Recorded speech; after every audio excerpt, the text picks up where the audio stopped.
Bonjour à tous, bienvenue à votre émission MONUSCO Réalité, un programme produit par l'unité vidéo de la MONUSCO. Nous poursuivons la série de nos programmes sur la jeunesse congolaise pour célébrer l'année internationale de la jeunesse. Alors aujourd'hui, MONUSCO Réalité propose un autre jeune. Il s'agit de Moïse Mbaya, un ex-enfant dissorcié, aujourd'hui responsable d'une ONG dénommée Mouvement intégré de secours aux enfants défavorisés, MISED en sigle. On en parle tout à l'heure après les nouvelles.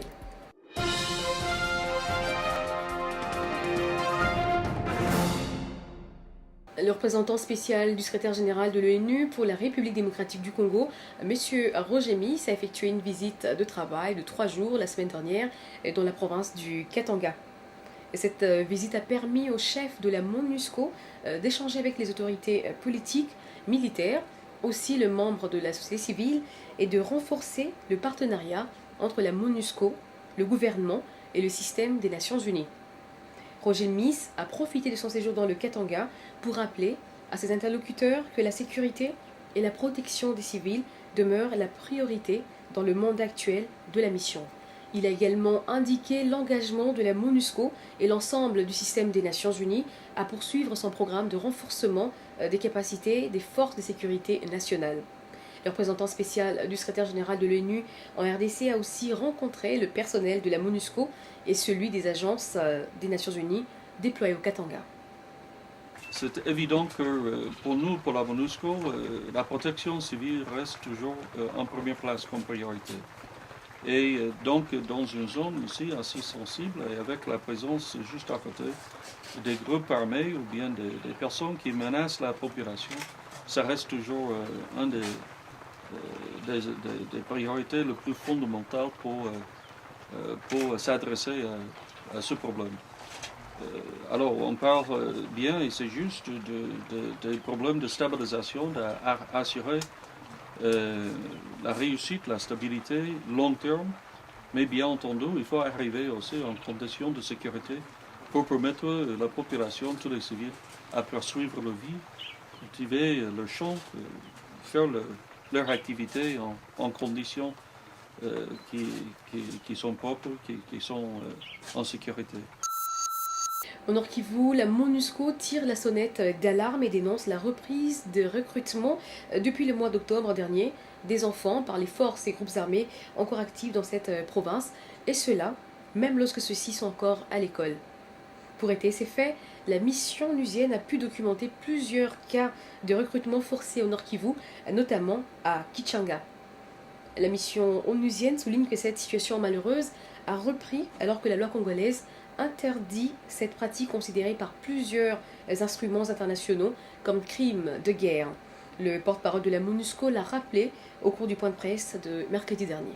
La MONUSCO constate malheureusement que des enfants sont encore aujourd'hui exposés au recrutement par des groupes armés, et ce, même lorsqu'ils sont à l'école. Depuis octobre, la MONUSCO a pu documenter plusieurs cas de recrutement forcé dans des écoles du Nord Kivu, notamment à Kichanga, où des éléments en uniforme procèdent au recrutement d'enfants au sein même des écoles.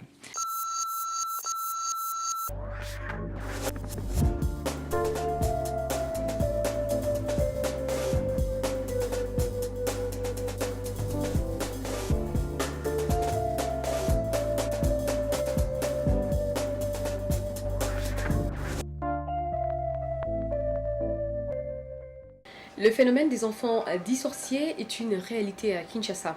Malgré la loi sur la protection de l'enfant votée par le Parlement de la République démocratique du Congo, le phénomène de l'enfant dissorcié en particulier et le phénomène de l'enfant de la rue en général continuent à prendre de l'ampleur à Kinshasa, et cela avec toutes les conséquences possibles. Pour preuve, leur nombre augmente chaque jour dans les rues de Kinshasa. Donc je pourrais dire les enfants dissorciés, les enfants dans la rue de la ville de Kinshasa, aujourd'hui on est à 20 350. On est parti à 2006 à 13 000. Aujourd'hui on est dans le plus de 20 000. Plusieurs raisons expliquent ce phénomène. Parmi celles-ci, la sorcellerie occupe une place prépondérante. Encouragés par les églises de réveil, les parents se débarrassent de ces enfants qui finalement vont trouver refuge dans la rue. Moïse Mbaya n'a pas échappé à ce traitement assez brutal de ses parents. Dans ce premier épisode, il nous relate la vie des enfants de la rue à Kinshasa, basée sur sa propre expérience après avoir quitté le toit paternel.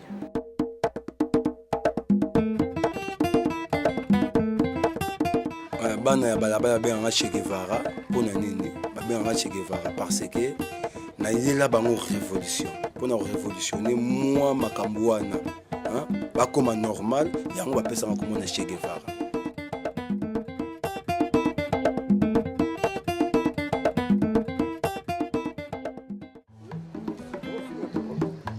Ka osalinga place ezali mutu moko bafandika boye mutu afandika boye boza ndoki mais nga moko en soi naza kindoki te kindoki mpe nayebi yango te nga nakona donc mal vie ke baninga mosusu bofandi boye bazosectionne yo soit disant que oza ndoki oza mal à l'aise motema eza esengo te parce que bazokoakisi yo disorce oza ndoki te. Bonjour. Ça va? Ça va bien. Alors, ça vous est? Naya otala Oui, là. oui. Bon, ça on a réalisé juste pour na lobi nazaki akise du sorcier nazaki parmi bana o bakangana bandoki. Oui. Là pour nazaki bongo yango lelo na koli ari na besoin vraiment que to sur aussi makambo bana wana. Yango na elaki. Parce que naza na ONG pe lelo naza ko protéger mingi bana o baza bakise du sorcier wana. Oui. Bon, comme on a pasteur qui Massamba Pierre. Bon, bana ndoki bazo yawe belé. Kindoki za malade hein. Et l'on voit kanango. Moi on a sali 3 jours sans manger. Ba privé rolia. Hein? Mais on comment pour se rolia, nous allons au salaire, on comment pour se rolia. Alors on se laisser faire. On va rendre ma kindoki parce que on sali 3 jours soliate. Et ça le comment on va torture. Hein? Bah au sali 3 jours au liété après bah lui biso non. On a kindoki au sali. Il faut qu'on kangamato inango, qu'on kangamo miso, qu'on ngolo misoni. Mais à travers le Saint-Esprit qui m'a aussi mon. Il y a une puissance wana ya kusala musala wana. Biso zaka ba instrument. Moni. Komona sokoya ukuta bazolongola kindoki misuni batezolongola. Bakupimbo na butu, kokena puto, kokena mikili kubebisa bato kuboma kolia. Tina cimetière bakomaka. Tant bazolu misa secret wana. Peut-être yo zalaki na monde wana. Tala siko se changer comme na monde mususu. C'est normal. Papa c'est qu'il y a des biscuits. Allez biscuits et comme mon sonia mon travail pour moi, azo pimbo na mon butu. Alors ba kono ko mon sonia mo, ba ko zonga sa biscuit wana, ko la nyongo et après ba kono mon sonia wana. Molili na ngwete tokotangisa matanga na bougie pa mate elembo ya mwinda epesa kindoki eza nango po tango balobi kindoki eza nango mais bato o mingi bazoloba o kindoki wana ba pasteur wana on neti eloko mosusu totalaki quelque part pasteur moko bo asali miracle abimisi kindoki na yo moto ozotala yango est-ce que oza mayele te nani akozala kindoki entre moto abimisi kindoki na moto aza kindoki na aza mal kindoki.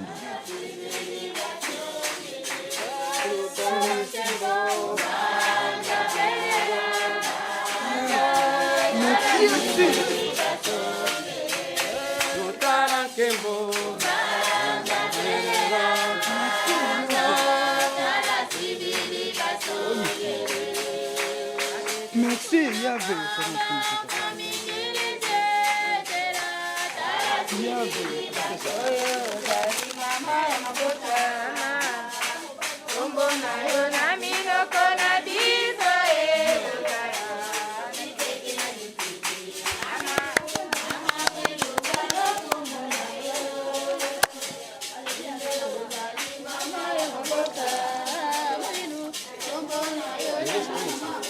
la chair des hommes.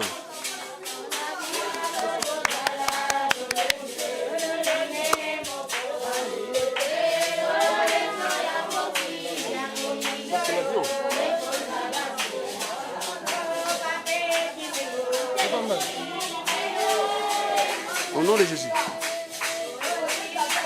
Jésus-Christ de Nazareth. Parce qu'il y a beaucoup de Jésus.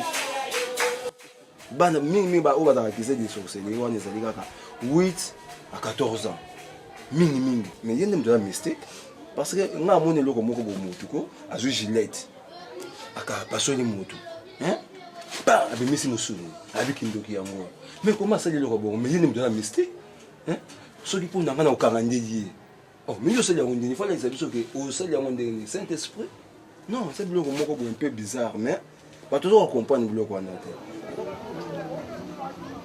vi wana ya bana biso tantana koyebaki yango ezalaki na baannée 1982-83 awa tozali na avenue Bateke numéro 29 oza lupango oyo tokola awa na bandeko na biso avaka ke bakanga biso ke non tozala accusé du sorcier tozalaka awa na lupango oyo ezali esika oyo bazalaka kokangela biso na kati ya kasho oyo na ndako oyo ezalaki kasho so tosali mobulu papa azakokatisa biso na kati ya ndako oyo ntango bazonyokola siko baleki ti baleki babimi libanda bakoluka vie ailleurs nga moko mosusu bakangelaka na kati ya ndako oyo na bima likolo kuna likola batole ezali juste awawa na coin oyo ta bakangelaka na kati ya ndako na forosaki siko entre tole ntango na sauté na mire somo esalingaki na kolala wapi nayoki kotala mbamo en face famille bamakasi ezali awa fo na sauté mire tunnel eza wana ifo nalala siko na tunnel ntango nazosauté tunnel nazobanga baparent bamona nga te nakomona zwa siko destination ke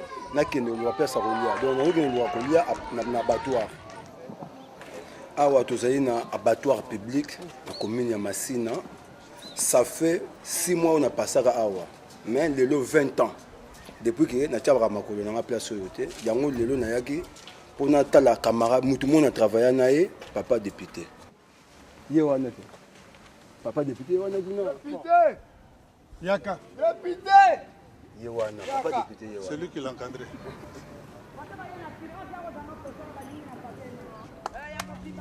Bonjour. Député. Oui. Oyebi ye. Ah, babona neleki mingi mon frère na yebi ye. Ne bosani kombo peti ya yebi ngai. papa député nga nayebi ye ntango namona moke ozolamba makila ngombe ngamu nazalaki kopekisele bamoto bosana Ça va. Avant, frère, mbuta bakoma. Bon, awa za venga bakiyanki bele, awa tozaka ba époque wana, toza ba maître bazaka awa ba maître Brice, do ba kombo ba tu basala ba kombo bazalaka awa. Owa to mususu wa Sonia Bot, ba kombo batu, ba dumamela ba chanvra awa. Donc musu mutu esala bien te. Okosa bo oluki mwa misuni na o ya evma na kanai na boto luango. Abeto pe fimbu. Abeto abengani yo. Siko ba ermo bo kubanga yango moto abomaka bangombe chaque jour abomaka ngombe na likofi siko ngamu naza motu so abeti nga na osala nini seki na kufi na nga vuma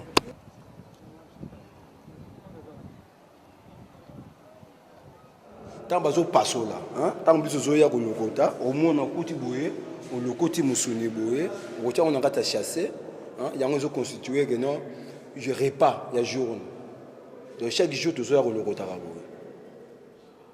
Donc, tout le monde a que vie en wana.